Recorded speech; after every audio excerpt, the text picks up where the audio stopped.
And welcome in everybody to Scout's Eye on college and pro football. Want a quick reminder up at the top, due to a commitment that I have, maybe a little this week, a little bit of changes. So once again, after we get done with this podcast, you have stuck with 2 hours with me here. I'm going to do Scout's Eye right here, and then we're going to flip right around. Let's see. We do have time. Need to check the schedule. Today is Wednesday. Yeah, we can do it.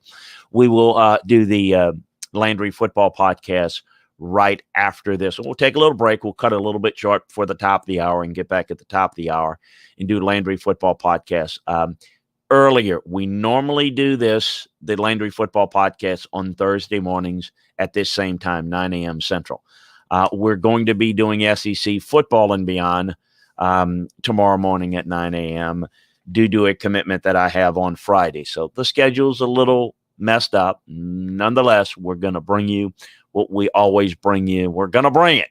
Going to bring you the football talk that you've come to expect here. So you won't see the SEC show on Friday. You'll see it tomorrow.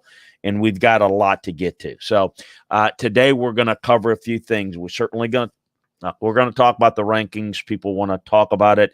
I am going to be getting into a couple of things in the Landry Football Podcast next hour about players quitting, because that's what they're doing. They're quitting. And certainly in some cases, the prevailing thought that teams are quitting. And I'm going to get into kind of the whys of what's going on. And I want to save that because I want to get into the details in Landry football. I want to get into more details. So I know you may have some questions and comments on that. Save them if you can to the next hour. Going to talk a little bit about some openings that are existing already in the NFL and in college football. We're going to talk a little bit about the Vanderbilt situation, their problems, which has been their issue for some time, and how do you get out of it? And I get this. Is it fixable? Yeah, we're going to get into that. And we're going to obviously get into the standings and get into what's going on. But a reminder that if you are not watching us live on Twitch TV, if you're listening to this podcast in podcast form, LandryFootball.com, pardon me, we really appreciate you doing that. We invite you, though, to also join us live on twitch.tv /Chris Landry Football, or go to LandryFootball.com and click follow Chris on Twitch, and it'll take you there. And sign up, subscribe to the channel. Real simple. It's Amazon Prime takes care of that. If you belong to that, it's real easy. But just go ahead and subscribe to the channel, and then make sure that you click the heart button, like us, to make sure that that you will get notifications when we go live. In case you forget, we don't want you to miss anything. And certainly go ahead and cheer us on a few bits. We always love that, and that's very simple. Just go into the comment section, type cheer, all caps, THEER, and cheer 100 or 200. It's a dollar a bit. So you will absolutely see it show up on the chat room screen. So we really appreciate it. We always encourage your involvement because and I don't always do a good job, particularly when with other hosts. Sometimes it's hard to interrupt and get everybody involved. I try to do that as best I can to get your involvement. This is what this is all about. When I started this network, and I brought other people on board to co-host with me or to be hosts by themselves, we wanted to be interactive. We wanted to make it interactive for the fans. That's how we started with LandryFootball.com. The website is there due to getting fans' interest into the game from a coaching and scouting perspective. I'm going to hold on a second here. I tell you guys about I don't know how many of you have seen this. Come here. Come here for a second. Come here. So I mentioned this on a show before, but when I left the my full-time job with the Titans, I moved back home to care for my mother and father. And mom decided to get a cat when dad was sick. And lost my dad in 2004 and lost my mom in 2014. Mindy the cat is still with me and spoiled as can be, and is my baby, as someone that is single and no kids. She is kind of no cat has watched more film. I don't know anything about cats and never had cats, but obviously I've learned and help of a good vet. But this is she thinks she's part of the show. She thinks she tends to come in the middle. So if you could hear her in the background, she decides to lay down right on all of my scouting notes. So I guess she's going to sit there and watch the show with us. So the cat is Rich is going to be 18 years old this month. Going to be December 15th. I guess it's a calico. So I should know all the details, but she's very, very spoiled. So someone who really never had pets, because I spend all of my time on the road, now currently doing the work from home. She's looking right at me, and we'll do this right here. As you can see, can you see that? She's decided to just take up stock right on right on the desk here. She does this quite a bit, and what she will do when she gets a little bit agitated, she will jump up and she will lie down on my scouting reports or on the keyboard where my remote where I'm working the film, because she's come to know that that's what I'm doing.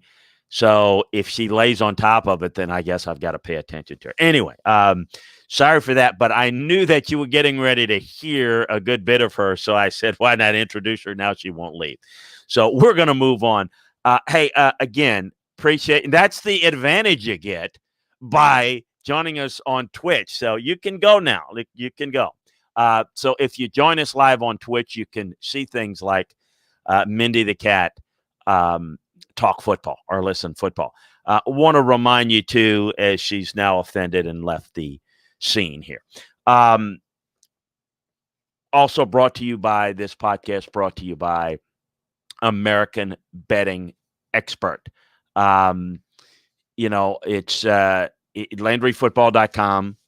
Scout's Eye on college football here is sponsored by American Betting Experts, one of the largest licensed sports and casino vendors in the United States. We have teamed together to provide special gaming offers to all the Landry football followers. So here's what you do, and I probably don't do a good enough job of explaining this, but you go to LandryFootball.com, you click on that icon, special gaming offers from American Betting Experts.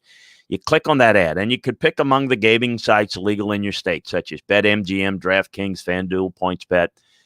And folks, here's the thing about it: you get you sign up instantly, and you receive an account deposit match or a risk-free bet from $100 to $1,000. Let me explain this to you. You can take a bet, and if you win, you keep the money. If you lose, you get a redo. You get a mulligan. Great opportunity if you like putting a little something on the game. It's that easy. You can go to LandryFootball.com, click on the ad located on the upper right side of the page, and get in on the action with a special offer from American Betting Experts. Also want to thank the folks at Manscaped. And the support for the network has been brought to you by Manscaped. Precision engineering tools, redesigned the electric trimmer, the Manscaped. Third generation trimmer featured a cutting edge ceramic blade to reduce grooming. Battery that lasts up to 90 minutes. Works in the shower. Has the LED light. You're going to love it. Great holiday gift. So go ahead and take advantage. Gets 20% off plus free shipping with the code Landry20. That's all caps, LANDRY20. That's LANDRY20 at manscaped.com. So appreciate you. I want to recognize a couple of folks here. Want to thank Jig's dad for cheering 100. And he says, Chris, not to toot your horn too much, but what you've done with the Twitch channel, Zach, appreciate that. Certainly looking to try to grow it. And again, we appreciate everybody spreading the word about what we're doing here, and certainly the word of what we're doing about LandryFootball.com. And Rich Coates talking about, wow, Mindy's older than my dogs. Yeah, she's up in age. Getting a little bit worried as everybody does when a recent visit to the vet. She's lost some weight, which is not a good sign, and at that age, starting to be worrisome, and a worried papa, so to speak, if you will, so to speak. But anyway, so the rankings came out last night, and I don't. For those of you that don't know, we go on live purposely as the rankings are going on with the Film Room Show, Scott Seidenberg and I. So we announce the rankings live for you. If you're not in front of the TV or you want an alternative view, we'll talk about things. But the whole idea of the rankings, it's a made-for-TV show. I'm not really that into it. Obviously, where they're ranked is important at the end. And I think to some degree, you can make some observations about the rankings along the way. And that's the purpose of what they try to do. And we're going to do that. Drevin09, thoughts on all the opt-outs? Is this just the way it's going to be from now on? It's a great question. I'm going to get into it in great detail in the next hour in the Landry Football Podcast. Drevin, appreciate you joining us, and you may have just hopped on with us.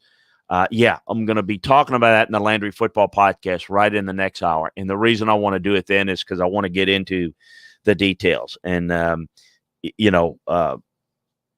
feel free to call it quitting, because opt-outs is the politically correct word. Quitting is what they're doing.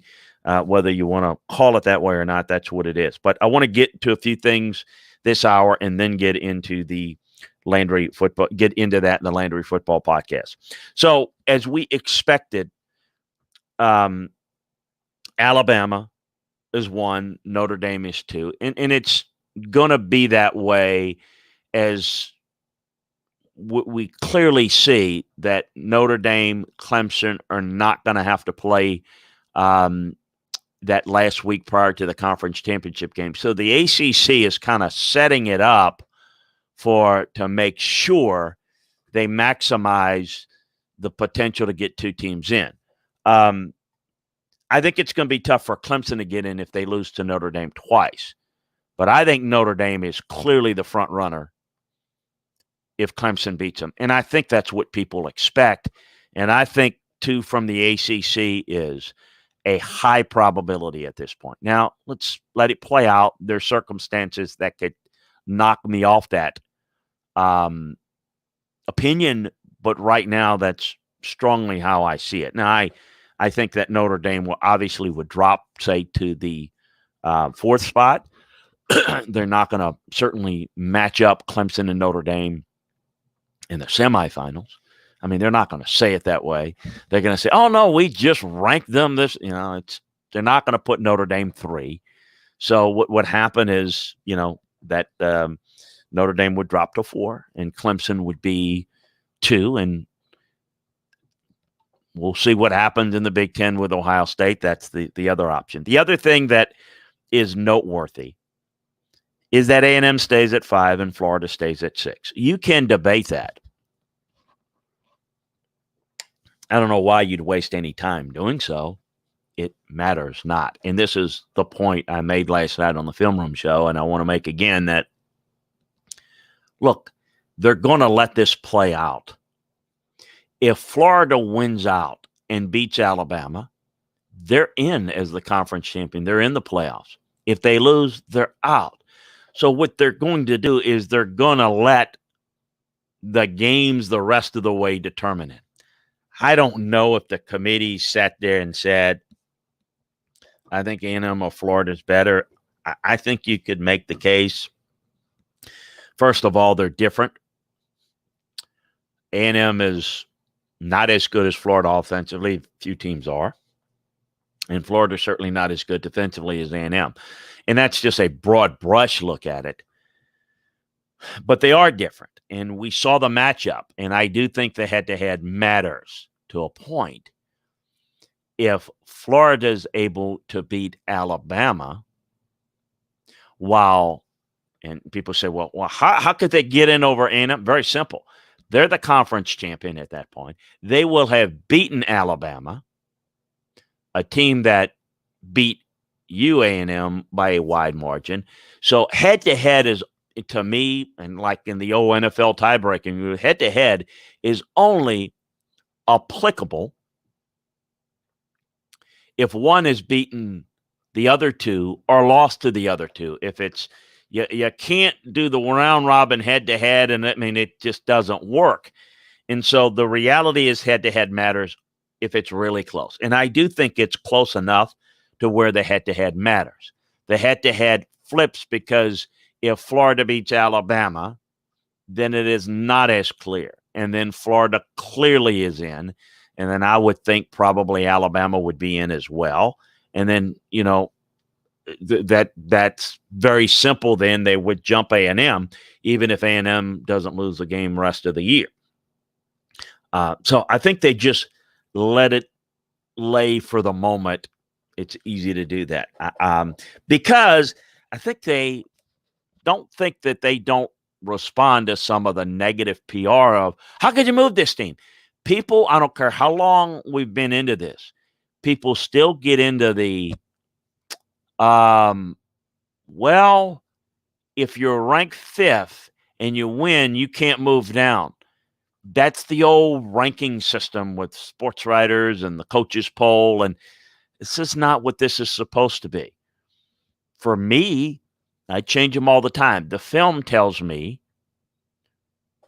who is the better team, and I project how they would match up against one another and against other teams that changes every week. And if the film's going to tell you, well, then through 1 week, you only got 1 exposure, then 2, then 3, and then now we're deep enough to where there's a pretty sound exposure. But guess what? We just put to bed Thanksgiving, and we've got, in some cases, 3 games left for teams. So there's a lot much to be determined to this point. We'll address this. Jigstad said, Chris, did you see the end of the Cuse game? I haven't addressed it yet, but I did. From a coaching perspective, how does that happen? Not just a spike, but getting sacked on 3rd down. I can't believe the coaches wouldn't say that you have 0 turnovers, you can't take a sack. I would hope, look, there's a saying in coaching, you're coaching and allowing it to happen. You're correct. There is no way, and you brought up a very salient point, not just the 4th down spike, which was the worst. That's the worst. So that is the headline. That don't bury the lead. But the sack was just as bad. That's poor situational football. Look, I can't say for certain what was said, communicated or not communicated. My coaching background, certainly you've had to have addressed it at some point. Did you emphasize it enough? Did you emphasize it at that very moment enough? Look, if you emphasize something that much, and a player fails to execute it because he panics in the moment and he's forgotten what you told him a minute ago, then you got the wrong guy in the game. He can't handle the moment. And it shouldn't come to a moment like this for you to figure that out. There are tests that you can put in play into pressurized moments that would give you indicators that he can't handle that. So, look, at the end, it comes on coaching. It comes on preparation. It comes on, look, it either coaching it or allowing it to happen, meaning you didn't emphasize it, and the player should know, but he wasn't thinking along those lines. It wasn't emphasized enough. He was focusing more on something else. That means it wasn't taught and emphasized enough. That's the first, probability.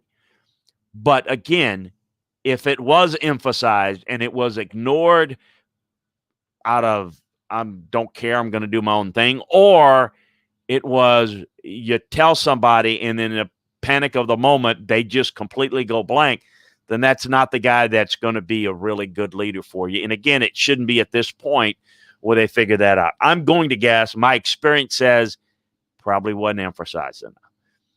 That's my guess. I don't know that. It's a little bit unfair to say. I'm giving you a guess because it's unfair because I don't know in that situation. Speaking of, and by the way, let me finish something up. Cincinnati's there at 7. And I think it was maybe Jigs or maybe Kev last night mentioned it, and you were right. I didn't get a chance to get to it. This is, again, a situation where, look, you can make a case for or against Cincinnati. Good team, well-coached team. I think a lot better than people know. I think could be very competitive with Florida and A&M. I think they fall short against the playoff caliber teams, which I think they're, I've said there have been 3. I actually think off of the film, Notre Dame deserves to be considered a legitimate playoff team. To me, they look like they're 4th in that I don't think, much like A&M, I think Notre Dame's a lot like A&M. I think they're a better version, but I think they're close. I trust Ian Book a little bit more. But their receivers can't get off tight coverage, and neither can A&M's. So they're over-reliant on the run game. They're over-reliant on their offensive line. And that, to me, is I think Notre Dame's a shade better than A&M, but very similar. But they have done something, including beating Clemson without Trevor Lawrence, but beating them nonetheless, and deserve to be in a mention. Is Cincinnati good enough? Don't know. I mean, look, they are good. Are they deserving? Well, their body of work, there's no question, is not the same. It is something that can be called into question. I don't think there's any doubt about that.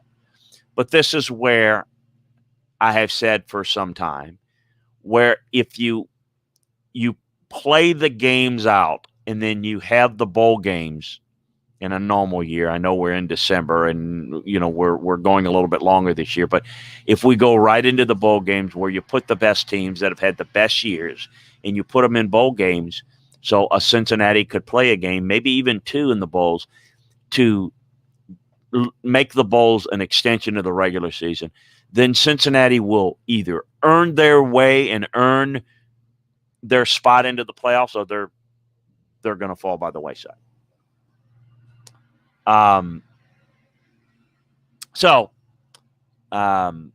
It's a dilemma that won't die, and it is made to where even if you're good enough and you're a group of 5, you're not going to make it.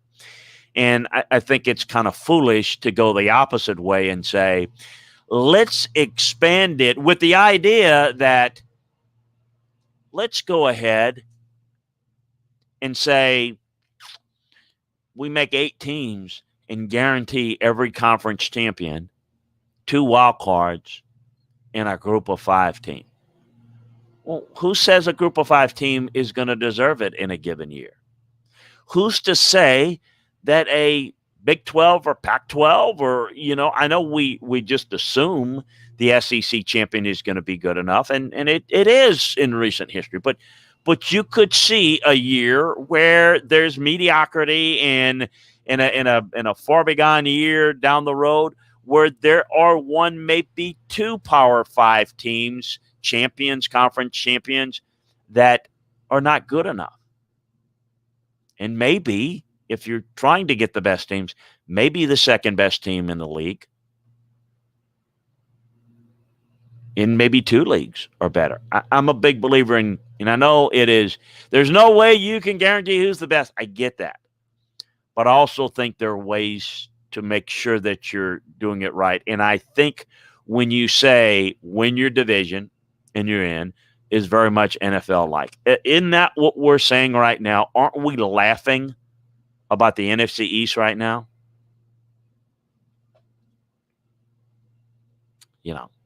So look, it's one of those things where you're guaranteeing a spot as a conference winner is very dangerous because we do see it right now. Again, I think that in most years, in recent years, for quite some time, you've had multiple teams in the SEC that look, in couple that look like playoff teams, and some teams in other conferences that didn't have one. So I don't agree with the premise of how people want to do it. That's where we're headed. And look, when they do it, and they will do it, I mean, I'm fine with it. I mean, I'm going to watch it and enjoy it. It's not the ideal way. A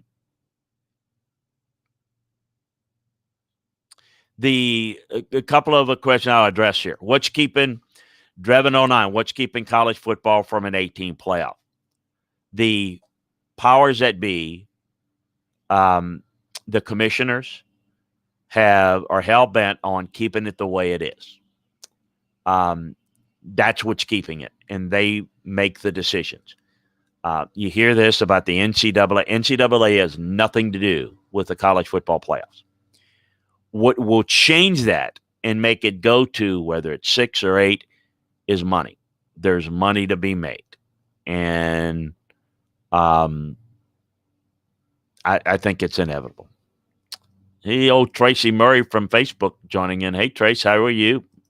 Not SEC. Okay, not the SEC. I got you. Burns says, thoughts on Justin Fields at the next level. Will his lack of game experience scare off a few teams played last season, basically half the season this year? Look, Justin Fields has got a lot of ability. I think he's going to go very high. I don't think there's any doubt that he's not as polished as a passer, and I think there's definitely work that needs to be done there. I don't think a loss of a few games is devastating, but I always think snaps are valuable. For the record, I can tell you and appreciate that, Bernsey. I always encourage players I always tell them, I can't tell you personally what to do. It's not my life, and it's really up to you and your family. What I can tell you from a professional standpoint, from a scout standpoint, look, the more reps you have at doing any discipline is better. So I want guys to go 4 years. I mean, if you can get a 5th year, do that. Get as much rep, get as much work. It helps you. There is that thought of, oh, no, because the agents tell the kids, no, come out as soon as you can. Start your clock so that you get quicker to your second contract. And I say, if you're not maximally prepared, there may not be a second contract. And even if there is, if you don't perform well, it's not going to be what you think it is. So always think, and I know injuries, catastrophic injuries, they always can happen. I get that. And that's a factor. And if you decide, look, it may not be as much money and I may not be as prepared, but I'm going to go get trained in the NFL and I'm going to get paid for it. And it's going to help my family. I can't tell somebody, no, you're wrong. No, that's a personal decision, and I fully respect that.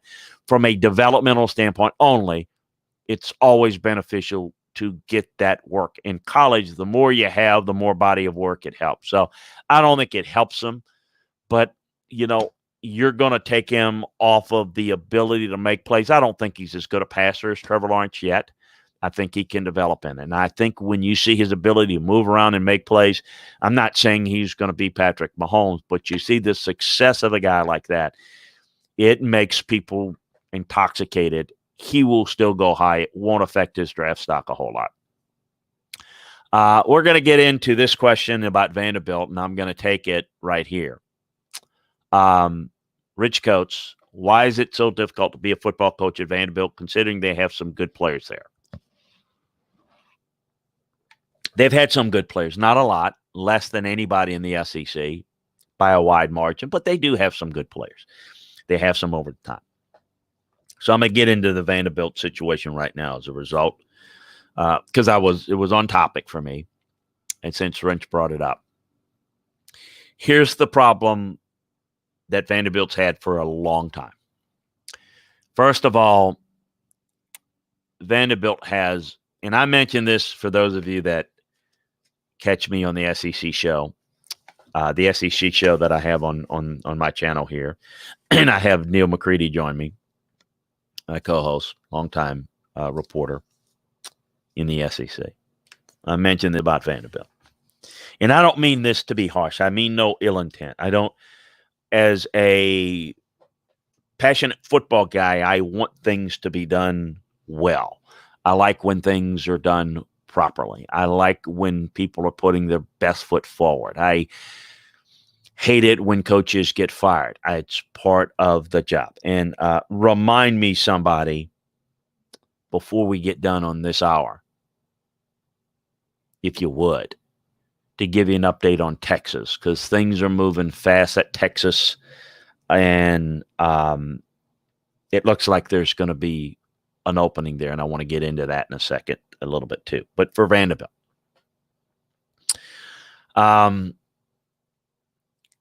there's never been a real commitment to the football program. The facilities are awful, so it is hard to recruit to. The other thing, and I can't blame them for this, because it's such a prestigious academic institution, it's not just that it's hard to get in academically. It's that they have such a narrow curriculum. You can't study, you don't have as many options of things to study like you have at state school, certainly, nor is it like other private schools. They have a very narrow focus. Not everybody wants to be pre-law or pre-med. Not everybody can do it. It's harder, and it's not what they want to do. And I know we laugh and think, well, it doesn't matter. These guys are not students. They are just going to the... No. Most of the players are students. Very few percentage-wise go in the NFL. We just talk about them, but most of the players don't make it. So it's tough. That's okay. I mean, that's what their academic focus is, and it should be. But Vanderbilt has tons of money. They have as much money as anybody in the SEC. Plus, they get the same check as Alabama gets, or LSU, or Florida, or Georgia gets. They've got money, and they've got that. They've got the sugar daddy money. They just do it for academics, and there's nothing wrong with it. If that's what you want to do, Godspeed. But don't, what's the saying? Don't urinate on me and tell me it's raining. Okay? Vanderbilt, they will sound off that they really care about the football program. They want what's best. That's why we fired the coach, and we want better. And you're not doing anything to help the coach. I'm not a Derek Mason guy. I think there's some things that he does well as a coach, but not enough. But it's a chicken-egg thing. That's the only people that's going to take the job, and that's the only... That's the pool that you have to select from those type of guys. Not very good. Look, I'm going to tell you, and I'm going to get into this on Landry Football for our subscribers there. I'm going to get into this. I've talked to a few of the coaches. One of them that I know, that is very much a strong candidate for that job at Vanderbilt. Know him very well. And I told him, And I'll tell you who it is on Landry Football when I get into it, when I have more time to go into the detail that I like to get to it, is you go there. This is going to be your first and last head coaching job, and you're not going to win. That's a strong statement. It's maybe rough. You're done. DiNardo escaped. James Franklin escaped. Yes, it happens. Few and far between. Maybe you're the guy, but you're probably done. And is that what you want? You've built yourself up to the point where you are a really good coaching candidate with a good future. And you're now, what do you want as a coach? And you ask everybody, I want an opportunity to compete. Well, you don't get that at Vanderbilt. So you're going to go and you're going to take your one opportunity. It's a job that people without any other options take. It's as simple as that. And, okay, why is that? Well, because they don't spend money on facilities. They don't support. Those are the things that make it so disadvantageous in the conference that they're in with everybody else. And when I say everybody, I mean, you can look at Arkansas, great facilities. You can look at Missouri, really good facilities. You can look at Kentucky, phenomenal facilities. You can look at South Carolina, Taj Mahal, programs that don't have prestigious football history. Some of them that I mentioned, a couple of them do. Some of them don't. They do everything. They are taking the money that comes in from the athletic department, and they're funding athletics, and they're improving facilities. They're creating a better atmosphere. Vanderbilt takes the money, which, they just get as part of being the SEC team, and they are not doing anything to upgrade facilities or make it better for the student athlete. So when you are recruiting players, you're not only getting the difficulties of the academic side, which I refer to, but you're looking at a completely different environment. Well, just like I said, that coaches who go and look there and say, this don't look like, other places I've visited. Well, the players think the same thing. And so you will be able to sell a certain amount of really talented football players on the academic degree of a Vanderbilt, and you'll be able to hit on those. Not enough to compete in the SEC. Now, will a better coach team, Vanderbilt with better organization, with the same facilities, with a better coach than Derek Mason, could they have won a few more games? You betcha. But are you going to be a consistent 7 or 8 win team and go to bowl games every year? Hell no. Not unless you do something about it. There's plenty of money to take that stadium, and you don't need to expand it. You can make it a Taj Mahal and have 60,000 seats. There's nothing wrong with that. You can have the best. Why not, if you're Vanderbilt? Why don't you have, and you're such a prestigious medical school, which they are.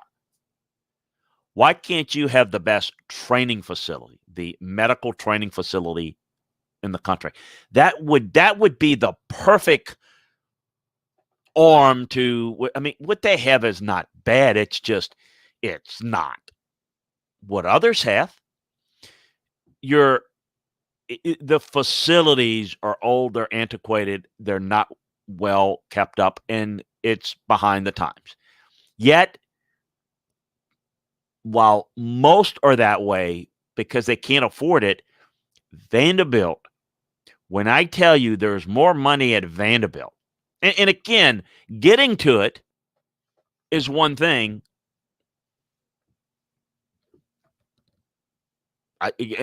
Private money and all that, getting the Ingrams to write the check, you're right. There's money they can tap into. They could get millions, but there's not the emphasis on football. The importance, the embracing football. There's a lot of talk, and you will hear the vocal minority of people say, we want Vanderbilt to compete. Behind the scenes, they couldn't give diddly squat whether they compete. They like the money from being in the SEC, and they like taking that money and putting it elsewhere, which if they want to do that, that's, they're right. But let's just call it what it is and say, look, we're going to do what we do and quit firing coaches left and right because they can't turn water into wine or turn a loaf of bread to feed a village. I mean, give me a break. Let's just get real on this. Could they do better? Well, yeah, a better coach could do better. How do you get a better coach? When you got dilapidated facilities, that's an exaggeration. You got bad facilities. How do you get that coach that can take it to the next level? As I said, I don't sit there and tell a coaching candidate to turn down head coaching jobs very often. They're few and far between. There are very few people that I would recommend to take this job. It is a job killer. It is the Bermuda Triangle of coaching jobs because there's not only no commitment, it's in a league where everybody's got full, all-on commitment. So, I mean, you are really trying to climb Mount Everest with not the equipment that anybody else does. I mean, you are destined to die there, professionally speaking. I hope that explains it. And look, I mean, it's not one person. I mean, it's the old saying over there, Kirkland Hall. Kirkland Hall don't care. Kirkland Hall is the ivory towers where it's made. And even cosmetically, even publicly how they couch things. The whole, they don't have a athletic department, technically. It is part of the university, and it's like under the heading of, it's like you've got varsity athletics and intramurals, as if like, okay, varsity is a little more important than intramurals. I mean, who does that? Most people in university settings, and I'm sure we've all been in college, intramurals are part of the student life. It's something where students can do. When you basically are equating intramurals in any way with varsity athletics, that tells you exactly to the heart of what the people in Kirkland Hall feel about Vanderbilt football. And look, they're great in baseball, how they do it. They leave him alone, and he kind of does it. And I'm not going to get into what they do in baseball, but they have some real advantages there that they take advantage of. They could be respectable and know it's not about Vanderbilt competing,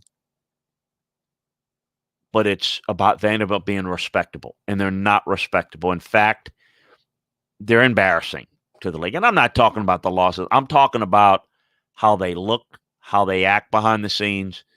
Really embarrassing. So hopefully that gives you an idea. Greg Snoss said, and by the way, I hope that you join. Greg will be part of our team as soon as I can get everything lined up. He's going to be joining us. He's got a really good podcast. And he asked, why do so many coaches have issues with clock or game management? For example, Texas last week against Iowa State, Anthony Lynn at the end of the Chargers games, seemingly every week. Why do some coaches struggle with this? Well, it's very simple. It's why does anybody struggle with anything? Why do some people struggle with math? Why do some people speak better than others? Why do some people some are very have a big picture focus.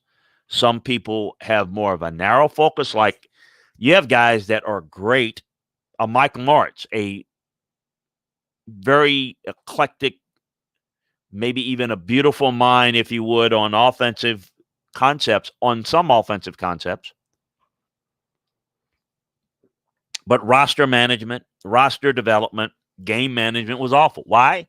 Well, I think there are different reasons why. Some guys are very, very smart, but they focus on one thing and they let there's all the little things, the details, they let that slide. They don't put an emphasis on it. You're not born a baby coach. You come up and you develop along the way, and you tend to come up in one way, shape, or form. And when you do that, that's what you tend to do. It is important because you're a good assistant coach. That's a good preparation for becoming a head coach. But if you make that move, some people are better at, and I'll just use an example. Take a guy like a Lane Kiffin. When he got the job at USC and he got the job at Tennessee, all he did says, I'm a play caller. I'm an offensive guy. That's what I'm going to do. And now he's only 1 year at Tennessee, but there are a lot of problems in that 1 year that were left for somebody else. And then at USC, there was all sorts of problems. Now, there were problems there that he was involved in as an assistant with reduction of scholarships, but there was also discipline issues. Why? Because he was the offense coordinator and play caller and quarterback coach with the title of the head coach. He didn't focus on head coaching things. Well, now, and I think learning a lot from Saban, and then obviously at FAU, and then now at Ole Miss, still very much with the offensive guy. But he understands that there are a lot of things that need to be done from a head coaching standpoint. So whether it's dividing time out of your meetings to a coordinator like a Jeff Lebby, or hiring somebody to handle some of the other stuff, you have to make sure all the little details are taken care of. So why are so many coaches have an issue is some are not good at it themselves and fail to put people to help them in the right spot. Not everybody's good. Look, it is not difficult to manage the clock. I've got it. In fact, I keep it. I keep one here. I've got a chart, and I've actually put it on LandryFootball.com to share it with folks. It tells you exactly with time remaining, with how many timeouts left. There's a chart of what you need to do. It's not very difficult. It's not rocket science. You can do it, and somebody can have it and help you if you're not focused on that part. Some guys are good at that. They focus on that, and they let their coordinators call the plays, and they oversee. They're involved in everything, but you're like everybody's assistant, but you're the boss, and that you're making sure, bringing up a couple of points. You're trying to help them, assist them in any way, but you got to be there to make those certain calls. So the point is you've got to be prepared for all the little details, and not everybody does it equally as well, and it shows up in those moments. There's no question about it. Jig's dad asks, Chris, do you see any momentum at BC and Rutgers with Hafley and Channel? You know why that can make me know. There's no question it is. And by the way, it's why, and I don't think they're going to do it now, it's why your school will probably make a move at some point. I mean, eventually they will. If it doesn't get better, I think they will. And why not? Why can't it be anybody? Why can't it be Syracuse? But there's no question. Now, is it a little early to say that Jeff Hafley is going to turn BC into, something, what he's doing? Well, let me start here. I do think at BC there was some success, but things had regressed.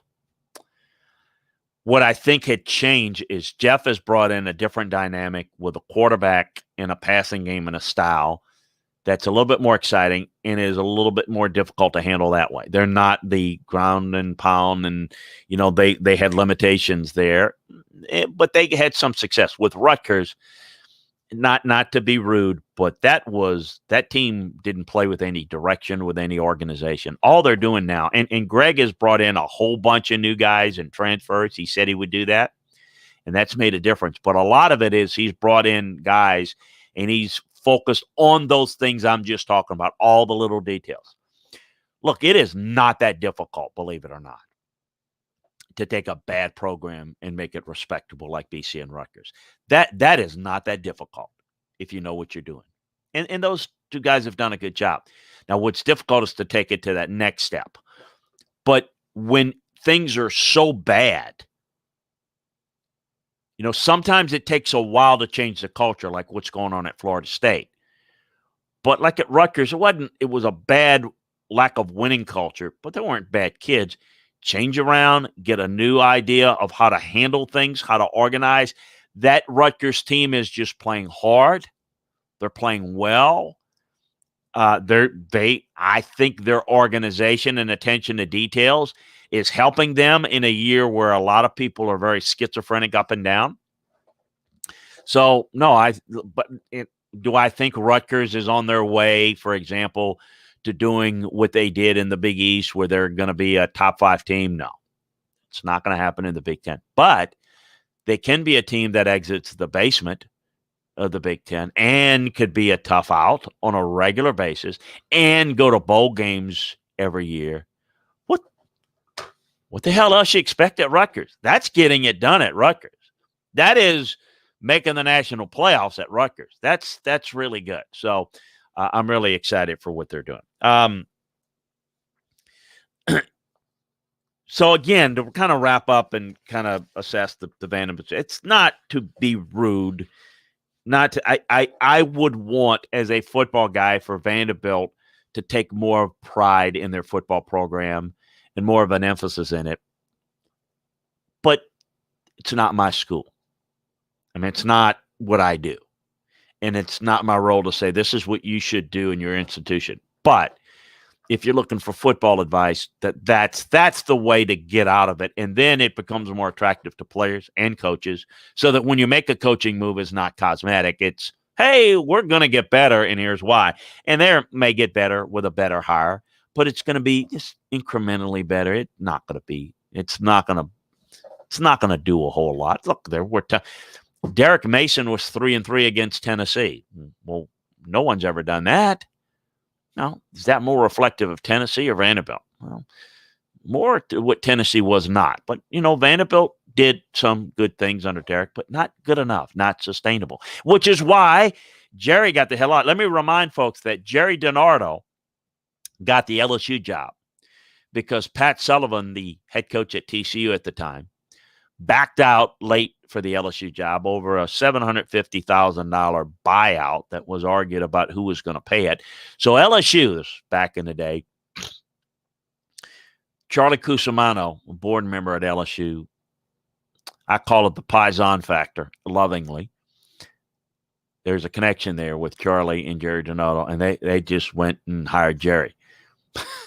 Jerry DiNardo had lost to Tennessee like by 60 points the week before, and he gets hired at LSU. I mean, he didn't set the world on fire. I mean, he didn't do a good job at Vanderbilt. But you know what? For Vanderbilt, Jerry did better than most. Bobby Johnson did better than most. I mean, nobody does good there. A good job there needs to be defined as maybe winning 3 or 4 games a year. That's a good job. And that is, I'm not talking about 3 or 4 games in the SEC. We're talking about you better schedule 2 of those games that are winnable games, pre-conference schedule. If you can win 2 or 3 games in the SEC every year at Vanderbilt, you're golden. You're good. I mean, you're not going to win any more than that. So Jerry got the hell out of there as quick as he could. James Franklin got out of there. And, I think James has limitations, but James was a salesman now. And he could sell some things. And look, he won 9 games at Vanderbilt, which was ridiculous. But he also took advantage of some teams that were struggling. That's what you got to do. No one is going to win 9 games at Vanderbilt unless you've got circumstances of teams also struggling in concert with you doing a pretty good job. That's what you've got to do. And, can they find the next great salesman? That's fine. Is that the real issue? Okay. That is akin to putting new drywall when you've got wiring problems. You ain't fixing anything. You're just covering it up. Okay. I mean, at some point you got to fix it. And if you don't want to fix it, then, quit firing the guys that at some point you got to give them the material to go out and rebuild it properly. And you got to be willing to do that. If you're not willing to do it, it's time to move on. Hey, I'm going to get into quickly. Got a lot of openings. I'm going to get into it at LandryFootball.com. Texas, the big boosters, which are trying to fund the expansion to DKR, are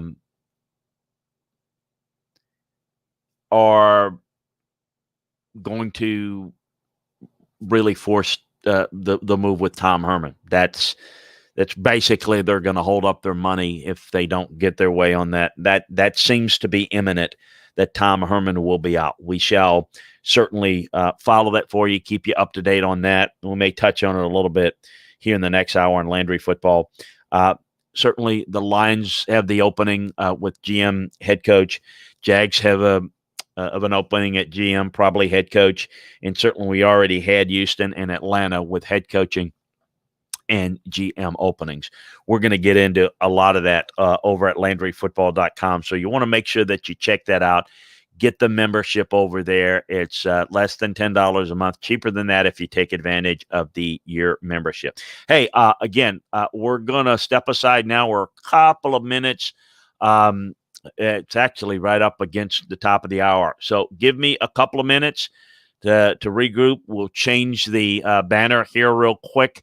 And then we're going to talk about at LandryFootball.com, the Landry Football Podcast, rather, about a few things pertaining. We may get on Texas a little bit. We'll take your questions. So, again, you can reboot and be a part of us there. We're going to talk about the issues of players opting out, or as I call it, quitting, and what's going on there and how it's really having an effect, and our teams really opting out. We're going to get into that. Thank you for joining for Scouts Eye in College and Pro Football. Give us a couple of minutes. We'll be back with Landry Football Podcast, which we're doing a little bit earlier this week. We're not doing it tomorrow. We're doing it today because tomorrow we're doing the SEC show because Friday I have another commitment. So we appreciate you joining us. Join us next week for Scouts Eye on College and Pro Football, and join me in a couple of minutes on the Landry Football Podcast. Appreciate you. Appreciate all your involvement. Rich, Jigstad, Bernsey, Tracy, Drebin09, Greg, all of you guys great. Spread the word. We'll talk to you in a minute.